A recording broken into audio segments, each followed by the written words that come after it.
ఎలా ఉందరు ఎలా ఉన్నారు welcome back to our channel. అందరూ బాగున్నారు అనుకుంటున్నానండి. ఇదైతే మేము అమ్మవారికి ప్రసాదంగా పెట్టుకోవడం కోసం బనానా కీర్ అయితే చేస్తున్నాము. ఇది కూడా స్వీటే కదా, అమ్మవారికి అయితే చక్కగా నైవేద్యంగా పెట్టుకోవచ్చు. సో అది ఎలా చేయాలి ఇప్పుడు చూద్దాం. దానికోసం స్టవ్ ఆన్ చేసి ఒక గిన్నె అయితే పెట్టేసుకొని బనానాస్ కట్ చేసిన బనానాస్ అయితే అందులో వేసేసుకొని అందులోని కొద్ది వాటర్ పోసేసుకోవాలి. బనానాలోకి ఆ వాటర్ ఇంకిపోయే వరకు ఉంచాలండి.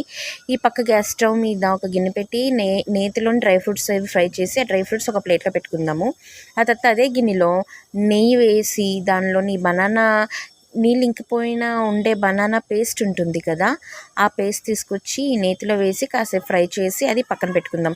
ఆ తర్వాత ఇంకో గిన్నె పెట్టుకొని అందులోని బెల్లం వేసి పాకంలాగా చేయాలండి. అందులోని ఇలాచీ వేసేసి లేత పాకం అంతే, జస్ట్ పాకంలా చేసేసి ఈ బనానా పేస్ట్ ఉంది కదా ఇది తీసుకొచ్చి బెల్లంలో వేసేసి కలుపుకోవాలండి.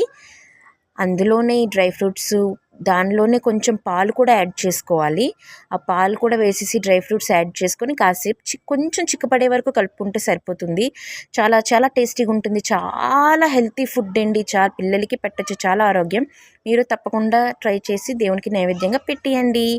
సబ్స్క్రైబ్, లైక్ చేయండి, షేర్ చేయండి ఫర్ మోర్ రెసిపీస్.